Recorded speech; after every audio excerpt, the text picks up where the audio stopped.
Welcome to the I Work For Him podcast. I'm Michael Myrick, producer of the I Work For Him radio program, the voice of the faith and work movement. Our mission is to transform the workplace of every Christian into a mission field. What does that look like in your workplace? Let's find out right now. You've tuned into I Work For Him, the voice of the faith and work movement. We're your hosts, Jim and Martha Brangenberg. Thanks for joining us today. I'm looking forward to our conversation. Who knows where it's going to go? But in the meantime, I just want to remind you listeners that you can watch this interview if you go to our YouTube channel. Look for I Work For Him, and you can watch any of our interviews. We have it broken down by channels, Jim, or different listening playlists so that you can see our interviews, you can see special announcements or in different videos. There's all kinds of things out there for you. So be sure you become a subscriber on our YouTube channel. And also go out to iworkforhim.com and check out the Awaken Podcast Network. Over 100 voices of the faith and work movement in one place. All the podcasts you'll ever need in one place. awakenpodcastnetwork.com or right there on iworkforhim.com. You know, millions of Christ followers are asking today, how can I make an impact on my workplace with my faith? And the answer is simple. Complex, but simple.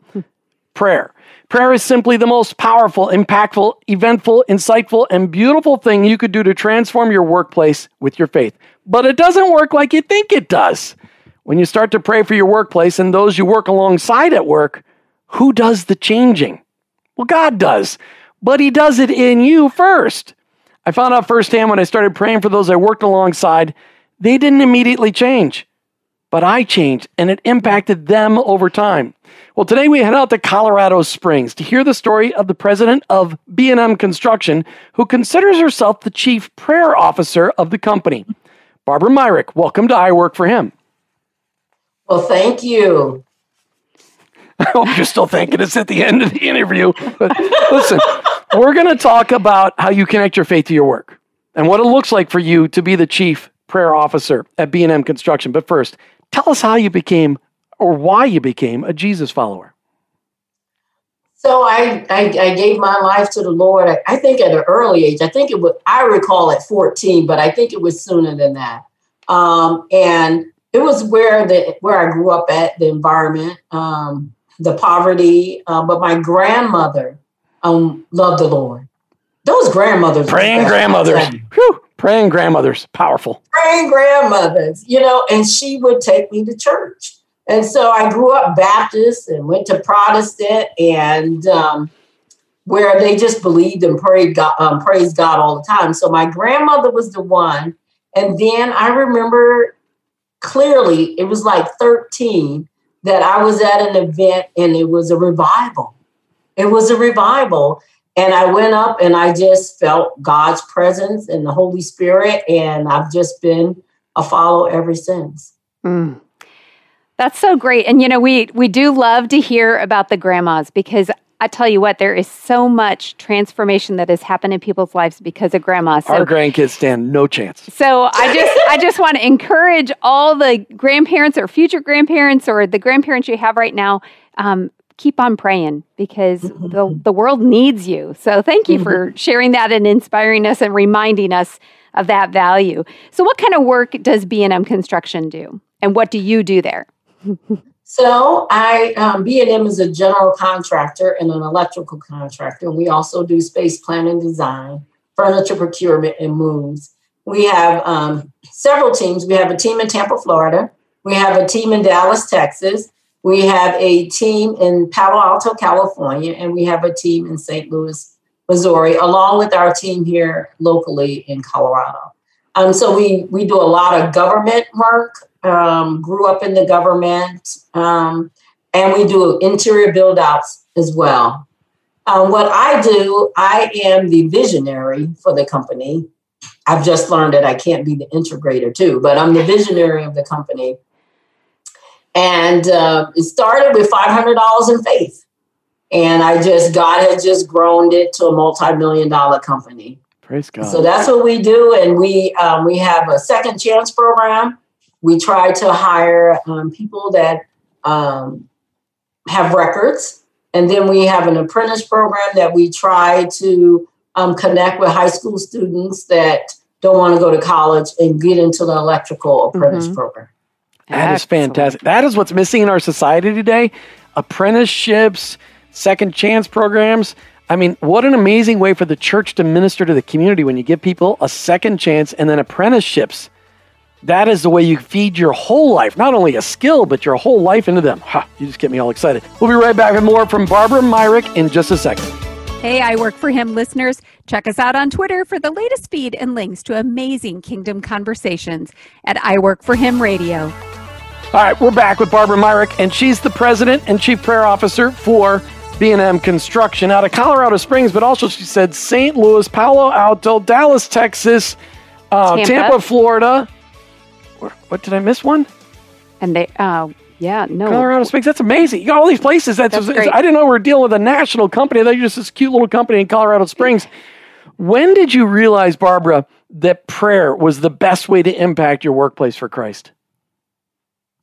When I would see people come in broken from the worldly things, the things that consumed them, those that were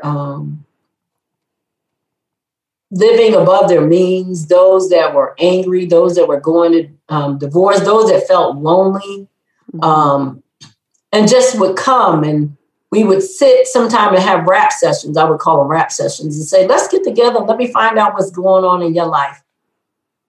And they would talk about all the challenges in life. And so I'm sitting there listening to them, and God said, I need you to pray for them. And I'm like, but they're not believers. And he said, so I need you to pray for them. And I said, well, they might not want to hear it. He said, no, I need you to pray for them.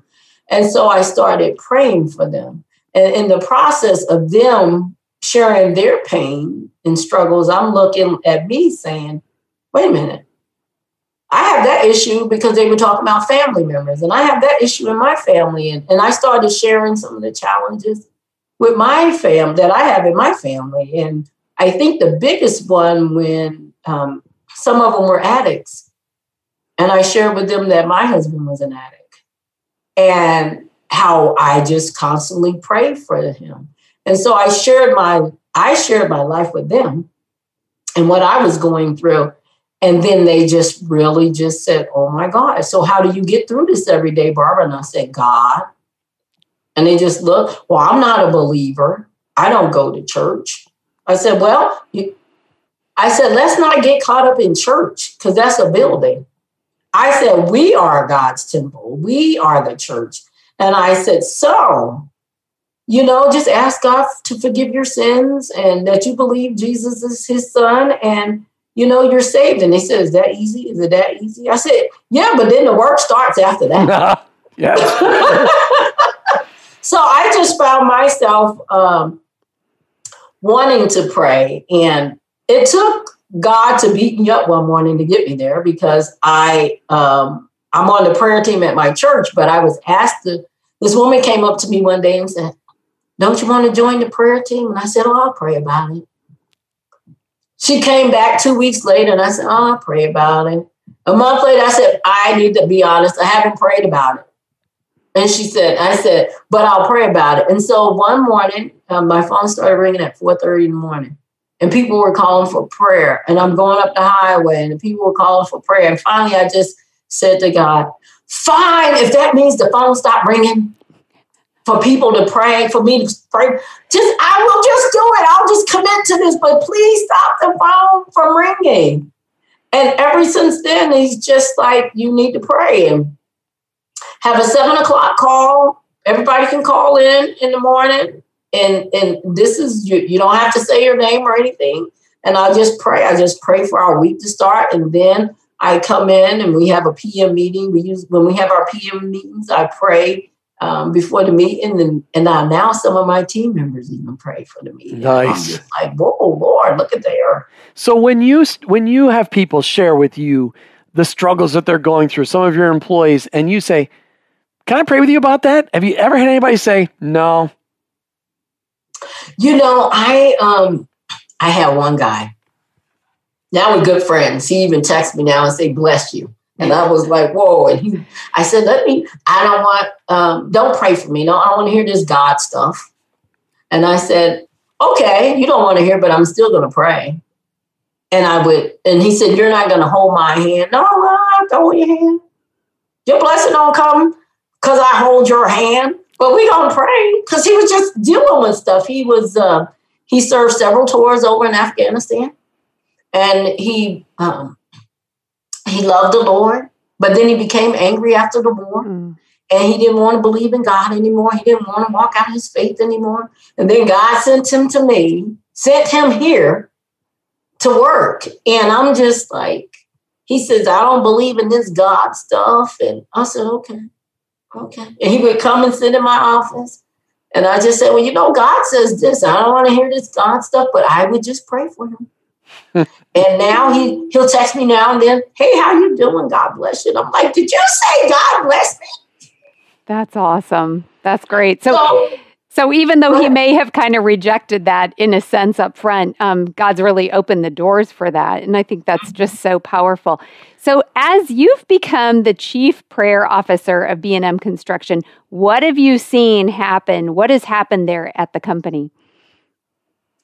You know, I see just a peace. And I see that people, when they struggle, it's okay for us now to talk. They're okay talking about their problems. They're okay sharing their hurt. They're okay, you know, just like, Barbara, will you pray for me? And they're okay with that. And I just say, Lord, this is your business. I'm just the CEO. I just fill a spot. And I tell my team that I'm just CEO. I have pain just like you. We all have struggles. We all have needs. And so if I can help you in any way that I can, that's what I'm supposed to be, because that's what I'm supposed to do, because he's called me to be a steward, to watch over and help you wherever you need help. And so my teams, they really look forward. Like, I have a young team in California, and I've been praying a lot for them, but I've been praying a lot with them. And they'll call. One young lady called the other day, and she said, I know you're busy. I said, no, not too busy to talk to you. And she just had to share, you know, she's going through a bereaving process right now. And I just let her talk, and I prayed with her, and she just said, thank you so much. So I know that it means so much to them. And it means so much to me to be able to pray for them and let God do what he needs to do in them. You know, I just have a question to ask you. A lot of people think as the leader of an organization, they have to kind of stay at arm's length and not really be as transparent as what it sounds like you're being transparent. Would you just take a moment and speak to the people listening that, you know, have influence over other people, but have really kept up a wall, and why maybe they should be a little bit more open and honest about their own life? So I find that when people look at leaders, they just see them as leaders. And I've learned over the years that you have to share everything. When I went through cancer, they went through cancer with me. And so I share myself. And I think it's important for leaders to share themselves, because it is a more cohesive group than, you know, if you're just dealing with a person that's just a leader and you have this wall up, you'll never get through to that laborer that's in the field that may need extra funds or a pay in advance, or might need some help and direction to help them be a better dad or a better mom, or how do I provide for my children? And they don't see some people see leaders as just that. And I want my team to know that I cry just like you cry. I have pains just like you have pain. And when I started doing that, it just made a difference. And I've cried in front of my team. I've cried in front of them. I've come in my office and cried and get right back up and say, okay, let's fix this. Right. And so they need to see that human part of us. They need to know that we hurt just like they do. They need to know that, okay, I have a struggle with payroll this week. What can we do better to get our invoicing done? I need to share all of that, because it's their company too. Right. That's right. We're talking today with Barbara Myrick. She's out of Colorado Springs. She runs a company called B&M Construction. If you happen to be in St. Louis, Palo Alto, California, did I say that right? St. Louis, Dallas, Colorado Springs, Tampa, Florida. Wasn't there a fourth team? Or fifth team? It's 4 teams. I don't know. I'm asking you. Colorado Springs. Okay. B&M Construction. But Barbara, we would be remiss if we did not say, but where are you going to get your encouragement as a CEO, as the Chief Prayer Officer of B&M Construction? You're involved in a group. I'd like you to plug them. So, I was looking for this group for a long time, and God sent them last year, and they have just made a difference. It's called C12. And I just said, oh my God, there's a group out here, business owners that get together to talk about their business struggles, but we talk about our faith as well. Mm-hmm. And we hold each other accountable. And they have just made a difference in my life. I look forward to my once a month meeting with them and my one-on-one meetings, but then they come together collectively once a year. It has made a difference. And you wouldn't want to know how I met with them. And I said, oh my God, this is great. I feel warm and fuzzy. And my husband said, you don't need nobody to make you feel warm and fuzzy. You need somebody to hold you accountable for doing business. And I just said, okay. And so I actually submitted a list of questions to my chair here. And it took him, I said, and before I make a decision, I need the questions answered, because I was interviewing, a couple of people were interviewing me. And one gentleman said, well, how about you just meet with some of the members? And I said, that wasn't what I asked. I need the questions answered. So JP actually answered the questions. And I said, see, I told you that was the group I was supposed to be with. And it has just made a difference in how I look at business. And how God has deemed people, believers in the marketplace, to take his word that he's given and apply it to our businesses. And I just said, oh my God, so C12 is amazing. Amazing. That's so good. So you're probably not only feeling warm and fuzzy, but being held incredibly accountable to the biblical principles and living them out in your workplace. That's really what C12 is helping you do, right? Yes. C12group.com, C12group.com. If you're a business owner or leader almost anywhere in the country, in any major city, C12's got a group near you. If you're in Colorado Springs, you could be in a group with Barbara Myrick. Barbara, I want to thank you for sharing a little bit of your story, because we know there's lots more, but thank you for sharing a little bit of your story about being the CEO and president of B&M Construction and, of course, the Chief Prayer Officer. Barbara Myrick, thank you for being on I Work For Him today. Thank you. You've been listening to I Work For Him with your hosts, Jim and Martha Brangenberg. We're Christ followers. Our workplace, it's our mission field, but ultimately, I work for Him. Thank you for listening to the I Work For Him podcast with your hosts, Jim and Martha Brangenberg. Please visit iworkforhim.com to learn more about connecting your faith and work, to join the I Work For Him Nation, or subscribe to our weekly blog. You can also follow us on social media at I Work For Him to stay up to date and meet our guests. If today's message spoke to you, please subscribe, rate, and review the show on your favorite podcast platform. Your review will launch more workplace missionaries across America. That's at I Work For Him and online, iworkforhim.com. I work the number 4him.com.